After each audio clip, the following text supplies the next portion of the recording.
All right.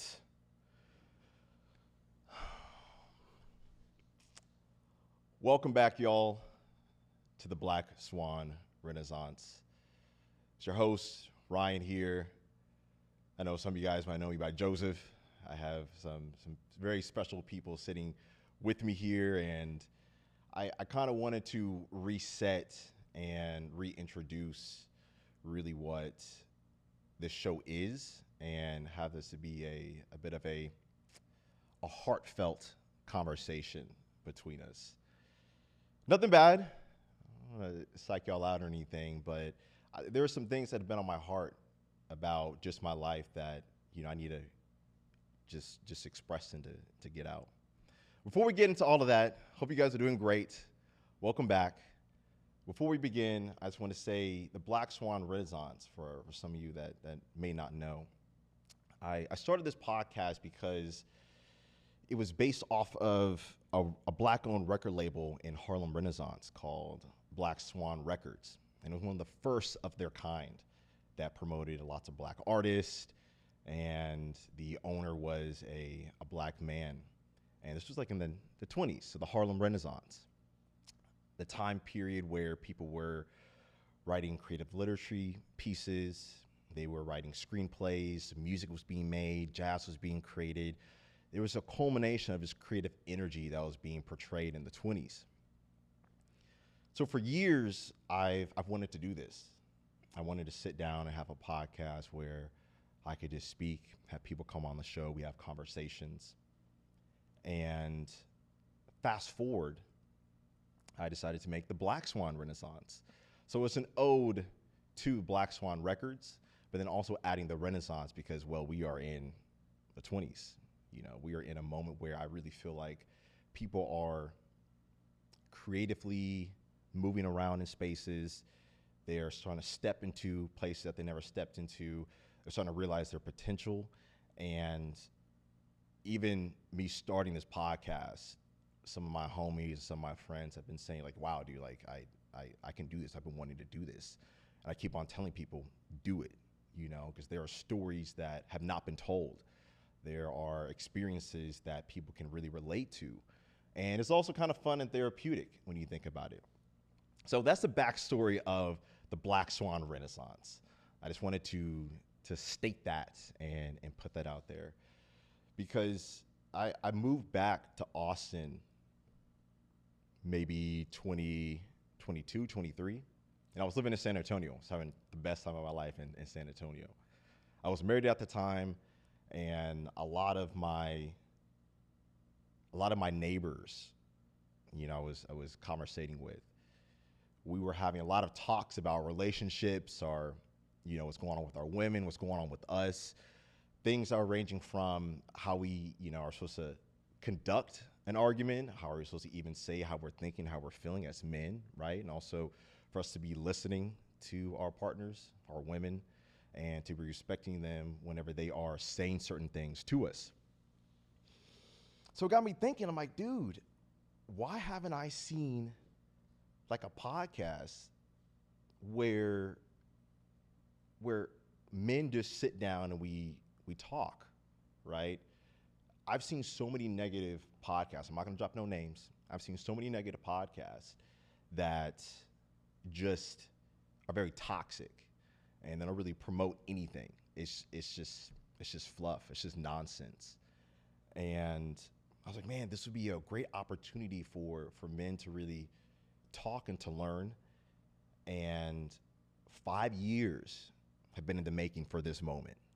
5 years. And honestly, y'all, I wasn't really ready. I wasn't.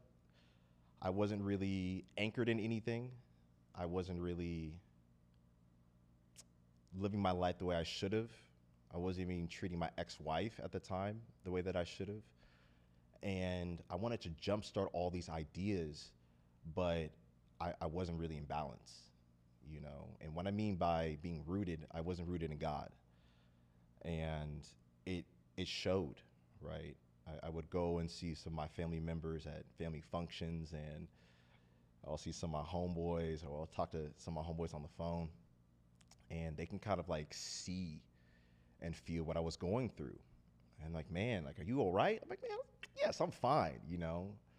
But internally, I was going through a lot of personal turmoil, a lot of lust, a lot of temptation, a lot of things that really made me not who I was per se. And before we kind of even get into all of that, right, setting up the backstory, I I first want to say the reason why I'm having this episode of just us, this kind of intimate moment,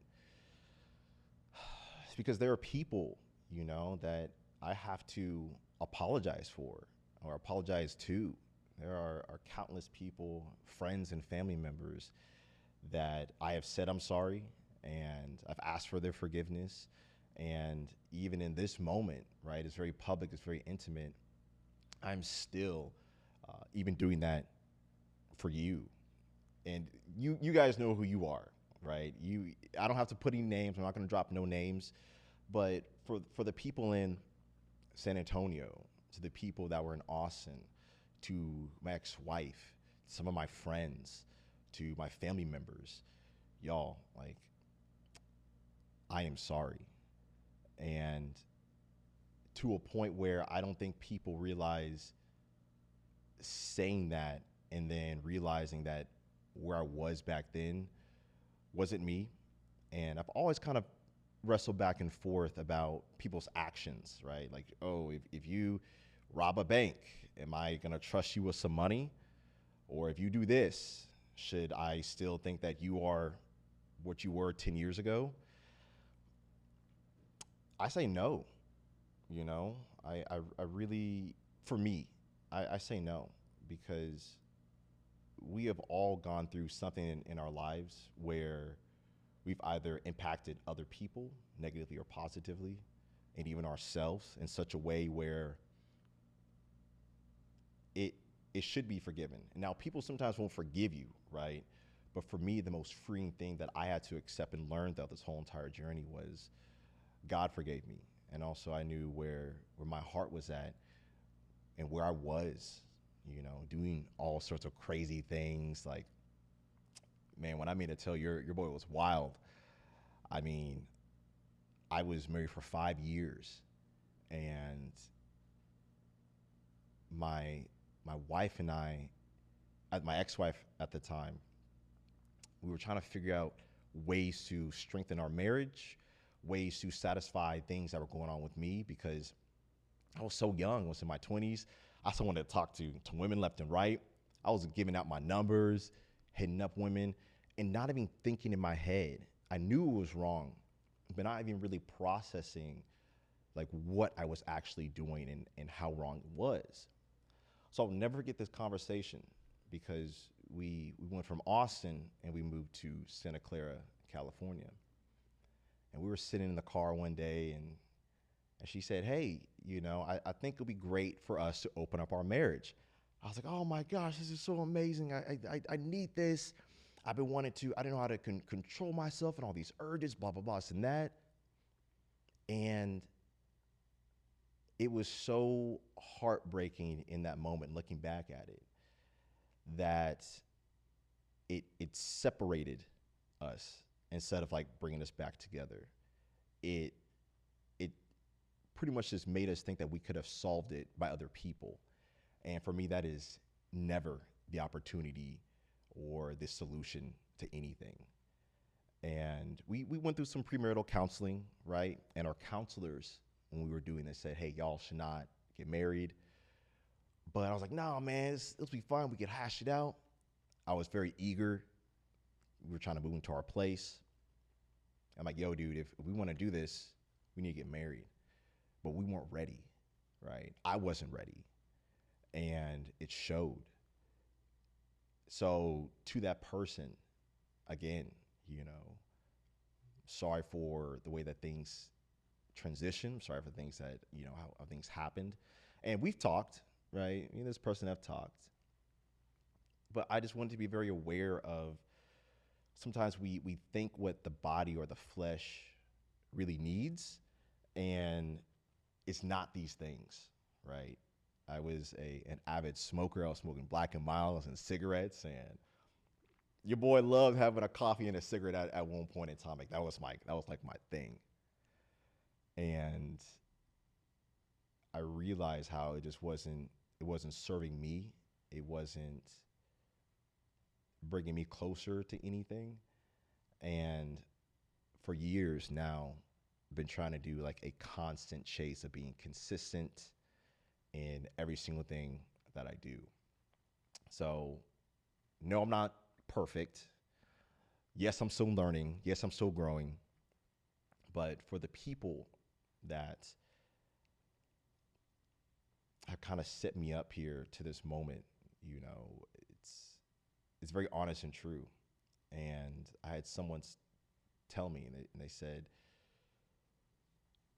the best thing that you can do is to learn from it and then not to repeat it and hurt others. And I kind of like, that's like ingrained in my head now because I feel like I really had to learn. You know, I really honestly had to be brought down to ground zero. And now you are seeing what has been in the work for 5 years to build up to now.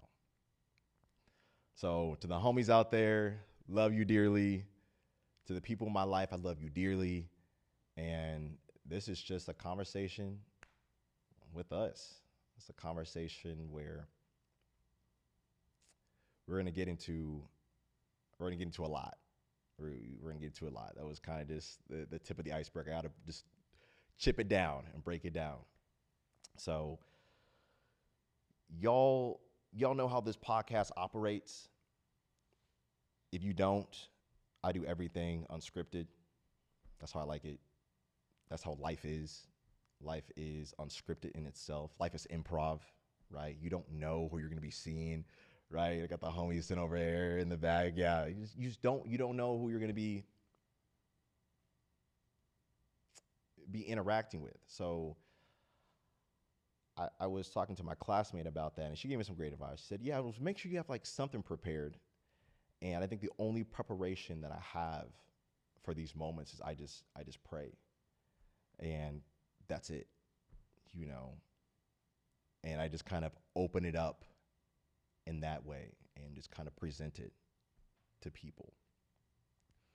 It's it's free flowing for me. It's very therapeutic for me, and like I said, I haven't seen really too many people on platforms really have, except for a few people I personally follow and listen to, Pastor Tim Ross, a couple other people. It's just like what are we saying to help other people, right?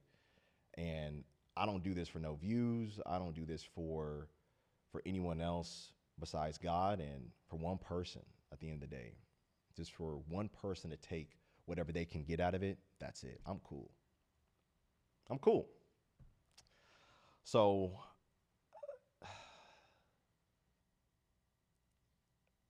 it's a lot.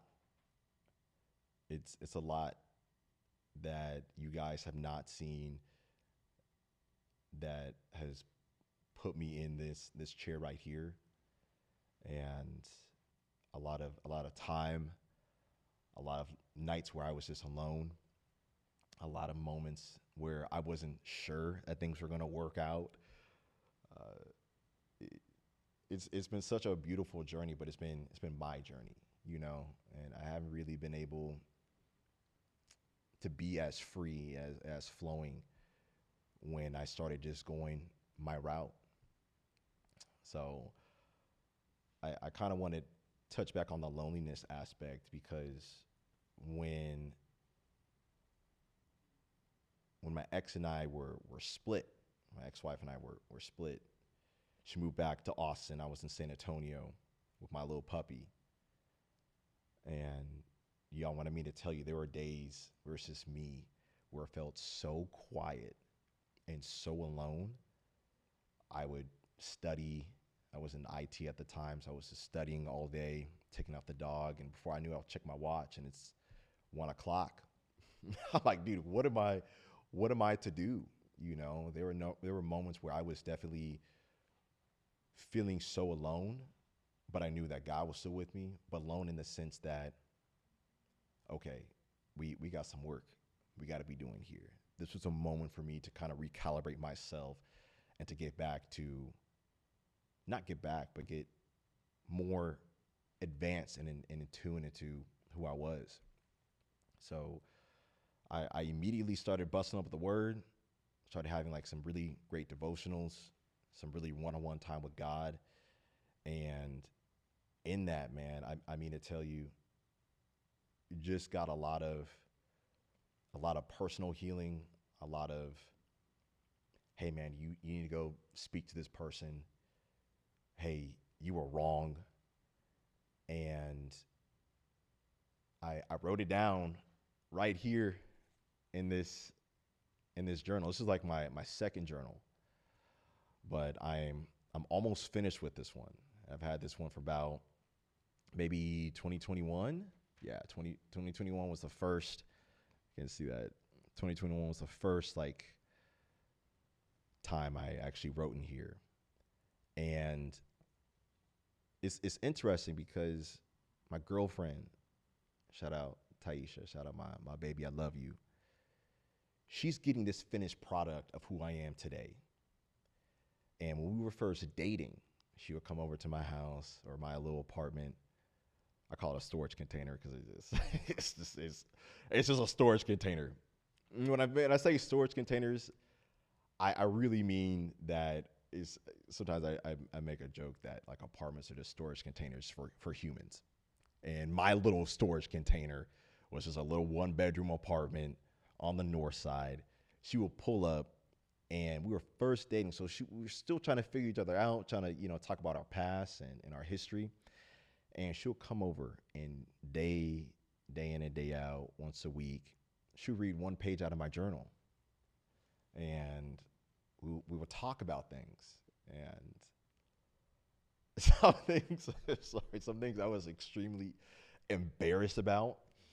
Other things I was very proud of. Some things I was shocked about. And it just made me realize who I was and what I had to do to get to these moments and get to this point. I remember one when she was talking about how I wanted to be a rapper. Your boy doesn't rap. I ain't got no bars, right? I just try to freestyle, right? I think it's dope, right? That's just not me. That's just not me. I just make beats. That's it. And I wrote something down. It was, y'all. It was. I can't even say it because it was so graphic. It was very sexual in nature. I wrote it down in my journal, and she's like, "So, can we talk about this?" I'm like, "Oh, dude, okay, yes, let's talk about it." And those moments kind of helped me to feel way more confident and emboldened in just who I was. And as well that I don't ever try to give people advice. I don't try to tell you this is what you should do, this is what you shouldn't do. In this episode, right, and even in my life in general, I just put it out as a display. I just let people see me because people see, right? And let them kind of make their own conclusions. Let them make their own, okay, this is what I should be doing. This is what I shouldn't be doing. Because I have some family members that just aren't, I don't know. Like I said, I'm not dropping no names. They just don't feel like as authentic to me whenever like we're talking or we're saying certain things. And I do feel like shout out my homie and my classmate, Bree the Black Sheep. She has a dope podcast. And she has always felt like a black sheep. And more recently, I've kind of feel like that with my family, and just being authentic, right? Being honest about the things that we actually have to say. Because there was a moment where I came back home and I was telling my parents, yo, I'm going through a divorce. I sat down. We had a family emergency meeting. first of our kind, honestly. All four of us, moms, pops, little sister. I said, yo, I need to talk to y'all. I'm going through a lot, going through a divorce. I've hurt a lot of people. I have like stepped out of my marriage to like be emotionally engaged to other women. And we sat there and just kind of just let it just sink in. And for me, that was something that I wish I would have seen modeled more in my family, because we always just talk about the weather. I always talk about traffic. Oh, hey, how's the weather? Oh, it's sunny here in Austin. Oh, 35 was kind of crazy. Yeah, cool. And I'm like, what else? You know, like, how are you doing? And I really wish there were certain people in my family that stepped up in the way that I want them to talk about what's going on. And it's difficult to kind of see and to hear. And going back to that advice, I always tell people, can I submit something to you? That's something I learned from Tim Ross, is he asked people, because niggas love say, hey bro, no, this is what you should do. Hey nigga, hey, well man, this would be dope if you do. Hey man, can I? It's like, I don't, no one really asked you, right? But people always feel inclined to give you advice. Which I ain't really tripping. I'm always here to hear. I'm always down to hear what people have to say. Like, I love hearing people's suggestions and their perspectives, because it just teaches me a lot. So I'm welcoming of that, right? But sometimes for other people, it's just like, all right, nigga. I mean, I kind of already had this in mind, but thank you. And like respectfully, I got it. I got it. So with my family, I love y'all dearly. I hope that we can continue to grow and to be honest, because I'm even planning on like having even more conversations with y'all, and just sitting down and talking about my future, my relationships, my relationship with my woman, expectations, right? Because I've seen what happens when people don't have that, or when someone doesn't stand up for someone, either in their marriage or family member, and it just happens. And I've seen this happen personally in my life. One situation go on for like 35 plus years, almost way before I was even born, where one person didn't acknowledge something that was wrong, and to their partner's defense, didn't go up to bat for them or support them. And I'm still to this day seeing the tension. I'm feeling the tension. And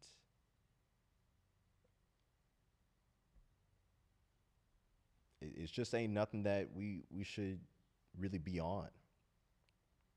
I love that my relationship with Taisha, we can be so vulnerable, we can be so transparent, we can be honest, where I don't think I've dated anyone where I didn't really care about their past. She didn't really care about my past, because she's looking at who I am right now. And I think that should be what's accounted for. And I have some little homies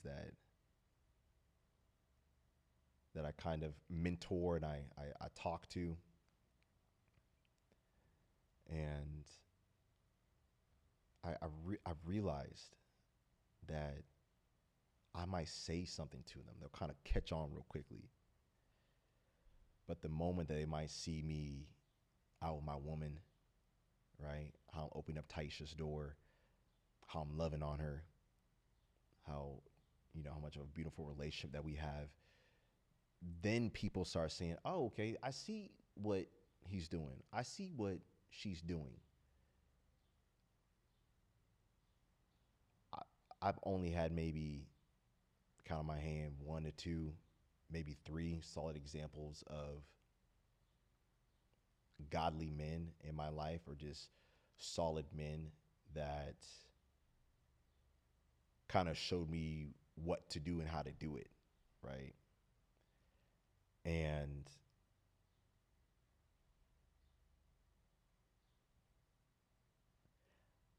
I'm thinking because one is like really close to me, and I wish that that was a moment that we could have had. You know, there's still time, right? You can never miss on anything. As long as that person is there, there's still time to do what you need to do, or say what you need to say. So say it, do it. But I noticed, talk about seeing, I noticed how he was speaking to his wife. I was noticing how he was handling situations. I was hearing how certain things were being said. And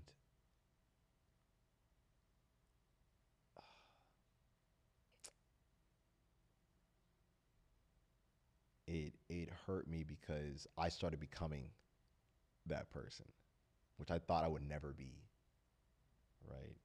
I was becoming that in my marriage, to a point where this person that I knew, I finally put a name to it recently. It was verbal harassment, right? I was like, oh man, niggas argue, right? Niggas scream. It's like, no, nigga, you, no, right? Like, that is not how we should be conducting ourselves to the woman, right? Or to your partner that you love. What do I look like screaming at you?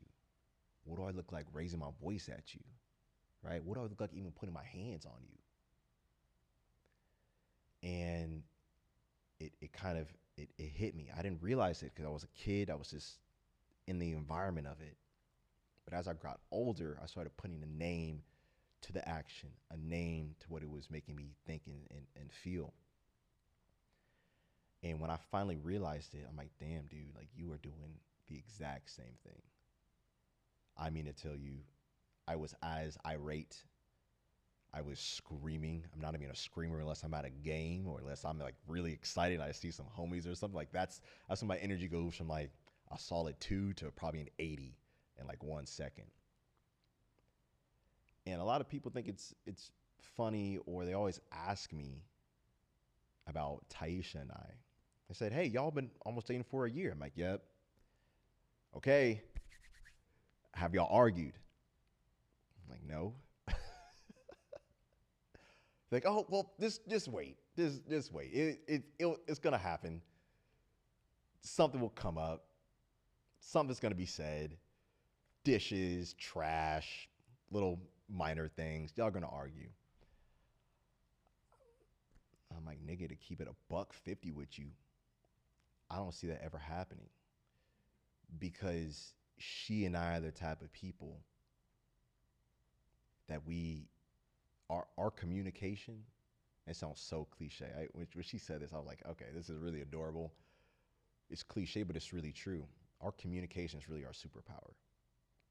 And it just so happens that over the years, my communication has evolved. That is my major at Houston Tilson. Shout out Rams. Shout out HD. Shout out Dabo as always. And I've noticed that it's just been getting better. My listening has been getting better, but also my communication as I tell people how I'm feeling, tell people what I'm thinking. So when people always ask me, or they'll always they say, "Hey, okay, when's the next time you guys gonna argue?" We won't. I don't see that happening at all. I could see us probably saying, "Hey, we need some space," just like every couple wants, every couple needs. You know, they need their respect, they need their space sometimes. I'm all for that. I just feel like we communicate in such a way where I don't have to scream, right? And for me, that is the example where you have a partner, you have a relationship where like Taisha just gets me, and black people are so amazing. Like we're so amazing. I could be saying something or not even saying it, just thinking it, and I'll drop like, oh, it's sunny outside. Like, hey, you were talking about that football player, right? And like, oh yeah, how did you know? Like we are so just consciously aware. It is a bit it's kind of strange. It's a bit of a superpower how we're just our antennas are just up and we're just very adapt to what we're on and how we say it. I feel like that's evolved and grown a lot for me, and that's how I'm able to communicate effectively with Taisha. That's how I'm able to say what I'm thinking, what I'm feeling. If I'm being displaced, or recently we were talking about just making sure things are just clean, right, and just neat. And I'm like, yeah, baby, because I've realized I don't like. I used to not like when people would say, "Hey, I need you to do this," or "Hey, baby, can you go and take out this trash? I need this to be taken out right now." And economy of language is so important. Economy of language is just how you say things. So we're having a conversation one day, Taisha and and just talking about, let's say, the dishes. I said, baby, I would love whenever we do the dishes that the dishes get set over here because it just looks great. And I just love the way that you just have this the perfect attention to detail. You make it look so neat, make it look so clean. And she's like, oh, cool, yeah. And then she said the exact same thing to me. She's like, baby, I will really love, right, if you, whenever you take out the trash, that you take the whole entire container out to the dumpster and then take out the trash. Because the floors are really clean. You just clean them. You do a great job with the floors. And that's it. The moment, right, that we started speaking that way, it turned to, I love this person so much. What could I do for you? What can I do to help you, right? What could I do to love you? And on the other end, for someone saying that, it's you can show me that you love me by doing this. And I'm not talking about anything toxic, right? I mean in a way of doing things around the house, going out on dates. Hey, baby, I would love whenever you open up my door, whenever we go out to a restaurant. It makes me feel like a queen. I feel like any nigga would be like, yeah, okay, yes, I would, right? Because it makes you feel like, for me, it makes me feel like, man, she feels very proud and confident when I do something like this. Why wouldn't I do something like that? It's a lot of checking the ego.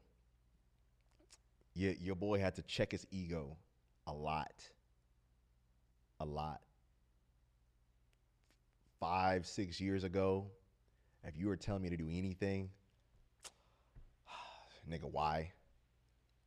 How do I have to do it? And I appreciate it so much because I had to check it, you know. And I don't really feel like I was truly in love with with my ex. I thought I was in love. Like, oh girl, I love you. Like I thought I was in love, right? But I realized like true love is very selfless. It's it's about you, but it's not about you. It it's not, even this world and how we go about and interact with other people, it is not about you. It is really about what you can do for other people. It's really about how you can support them. It's really about how you can love on them, how you can just listen to them. And I like this episode because I can just speak, because there are other times where I just need to shut up, you know, like I just need to close my mouth. I feel like there are moments where where you need to say something, and when you don't need to say anything. And I've had moments like that where I just close my mouth.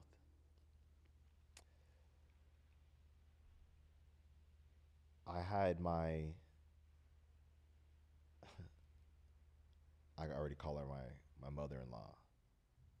I had my mother-in-law, Miss Williams, say one day, she's like, "Yo, dude, where do you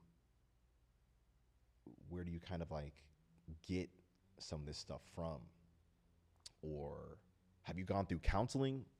And hold on, love counseling. Do it if you need to do it. I 100% believe it. If you got to do it, do it. For me, if you're not being honest with yourself, and then you step into a room with someone and you're not being honest with them, what are you doing it for? You know, I feel like I have been very honest with myself, and there are still conversations that I need to be had, or that I should be having very soon with other people, that I need to be honest with. You know, I need to be honest to myself about it. And getting back to Miss Williams, she's like, have you gone through therapy? I'm like, nigga, I'm sorry. Like, Miss Williams, no, ma'am, I have not. And I feel like I've just had a lot of grace and mercy in my life to have God just to say, hey, dude, we got to work on your lust. Hey, dude, we got to work on your ego. Hey, man, we got to work on your self confidence, your tone, how you be looking at people, how you be looking at women, how you be doing X, Y, and Z, you name it. And slowly but surely, it has been ingrained. It is worked. I don't know how I'm even able to be here and even speak on things like this, because one, I'm not qualified, and I am qualified. I am. I'm only qualified for myself. But God gives me the qualification to step into rooms, right? To speak on these things, to say these things that, man, I'm telling you, if I would have started that group in San Antonio with all them homies, with my neighbors, it probably would have been like the Fresh Fit podcast, or it probably would have been like the Breakfast Club. It's like, dang, like you can tell these niggas are hurt. You can tell that they're going through it. You can tell that they are uh, being hella misogynist, chauvinist, but no one has been able to like call these brothers out on it, right? I ain't doing it, right? But I just want to present the case and to show that, one, as a black man, right, here in Austin, there are brothers that have these types of conversations. Actually, let me take that back, because my girl and I, Taisha, said there's only one of us. There's only one of me. So I don't know, right, if there are brothers having these types of conversations that are being open and honest and transparent. And I look back at a lot of generations of what my grandfather was doing, what my dad was doing, and then ultimately what I was doing. And there was a correlation. I never really understood when people talked about generational curses. I mean, man, y'all niggas is on some like hotep stuff. Like, y'all, stop it. Until it started happening to me, and until I started realizing what a generation before me was doing, and how I was doing the exact same thing. It it just made things a little more surreal for me when I realized that, like, bro, this ain't who you are, but man, this is who you is right now. You feel me? And I don't know. It was tough to see that, and to constantly hear from family members, hey, you're gonna be a great young man. You're gonna be a great father, be a great husband. You can do all these fantastic things. So you can tell people you're gonna be great, but how do you do it, right? What are the steps that need to be taken to be great? I've always heard that. Oh, nigga, you're gonna be great. You have a great voice. You're gonna be solid. Don't worry about it. And I'm like, cool, okay, yeah, thank you. I'm like, oh, I can do it. I tried doing it myself, and excuse me, I fell straight on my butt, flat on my face. Honestly, ended a marriage because I thought that I could do it, right? For me, you can't. For me, I had to do it with God. I that was the only source. That's the only way that I was able to. And I'm still learning. I'm still growing. I'm still bumping my head, right? That was the only way for me to get the application, the actual skills to learn and to do it. You know, there wasn't really any great examples when I was growing up, and people didn't really say this is what you need to do. Instead, it was, hey, this is what you could become.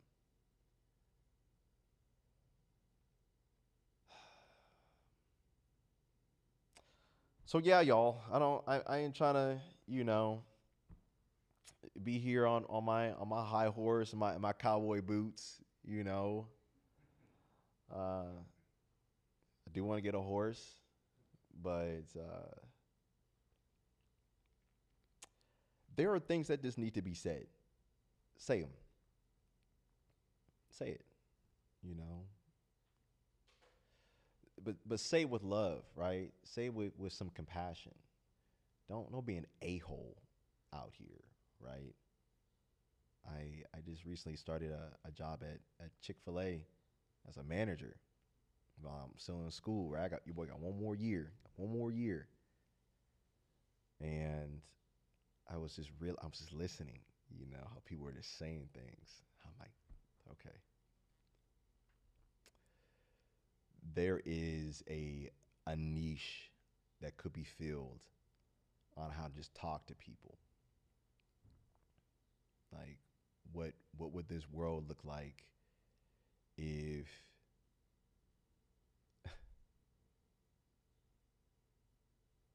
if we were honest? Taisha watches Love on the Spectrum, the show with kids that have autism, and working in special education for almost 7 years. Kids on the spectrum, kids that have autism, they're just so blunt and honest. And for me, sometimes I'm talking to someone, have a coworker in front of me for an hour or so. I don't know how to say, hey, I gotta go, right? I'm just standing there for like an hour, listening to them talk about how awesome the color black is on a wall for like an hour. I'm like, dude, nigga, I'm just here. But dude, they will tell you, hey, I gotta go. Thank you so much for telling me about this. I appreciate it. That's really cool. We'll talk about it tomorrow. I'm like, damn, bro, like that's exactly what I need. I had to learn how to say, okay, hey, I gotta go. So great seeing you. because nigga, I'll just hang out for an hour and and not even realize that I'm still here. But I'm just trying to be nice to the person that I'm with because it looks like they're very passionate. They care about what they're saying. Because it's so funny because the moment I feel like I start talking, these niggas like, all right. I'm like, nigga, are you for real? So it's so interesting to see both sides of it, and I just hope that we could we can just do that. That's just something for me. I'm getting a lot better at that. Still learning, but yeah, y'all. I just wanted to have this moment for us to talk. That's it. I wish you guys the best. I care about you guys. Thank you guys for this moment.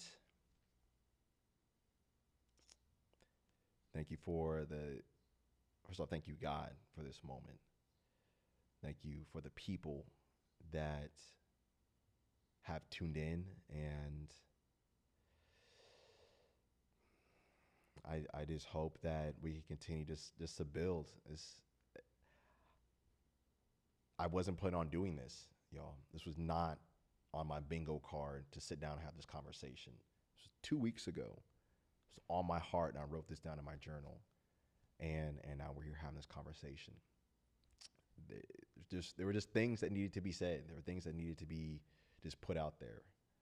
So, wish y'all the best. I felt great just kind of saying these things and just being honest and truthful. I want to say just two things real quick. First off, Miss Williams, I apologize for saying the N word so much. I was not referring to you when I was saying the N word. And then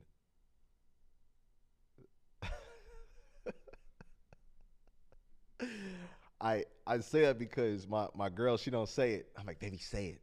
Say it. You're black. Maybe you're Jamaican. Say it.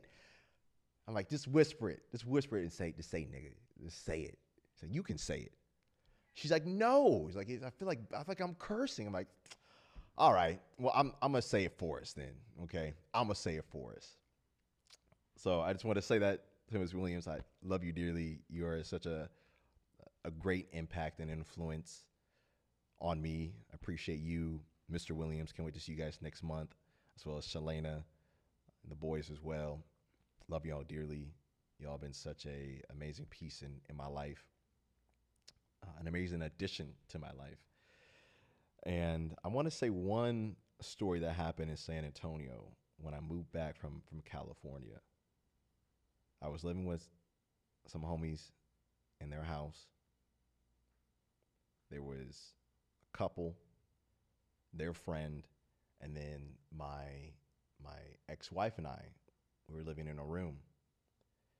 And they were so nice, let me say this, for letting us crash at their spot because we didn't have a place to go. I didn't have any money.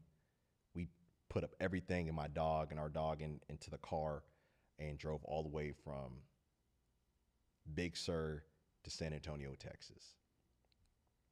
So we get there and they're like, hey, $200 a month, right? That's what we're gonna be having you to do.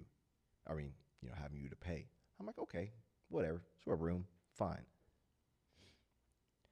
They have a garden. They have they have some chickens. They have some quails, and they grow all sorts of fruits and veggies. And they're like, okay, so there's gonna be $200 a month, and then y'all also are gonna be helping out in the farm, in the yard, picking up quail eggs, picking up chicken eggs, putting new hay over here, maybe even pulling up some plants and whatnot. Like I said, it was nice, right? Because I was like, okay, yeah, I got to work my state, When I tell you, and this is to my homie, I love you, dude. Got love for you. When I tell you that it was me and my ex was Latina and black, and my homeboy was white, and this girl was Salvadorian or Hispanic. When I realized that they had us in the yard picking up quail eggs, sweeping, picking up crops.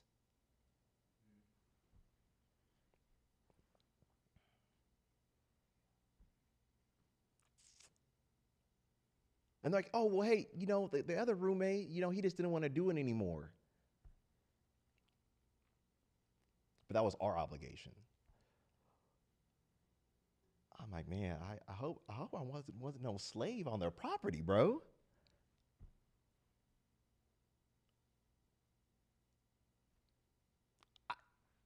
I'm just gonna leave it at that. I'm just gonna leave it at that because I still think about that. Like I said, I got love for the homie, love their family. I was just playing it back as some years went on. I'm like, damn, dude, that's a little interesting.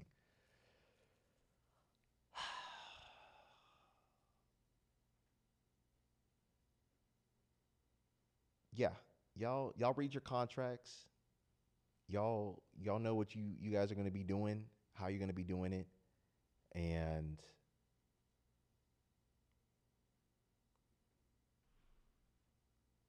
that's it.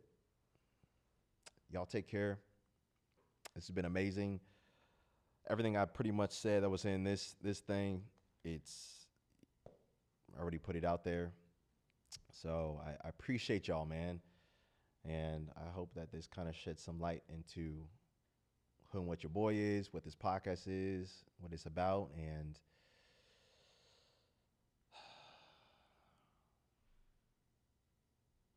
yeah, man. Love y'all. Hold these niggas accountable. I'm holding these niggas accountable. I'm holding myself accountable first. And catch you on the next one. Peace. We out.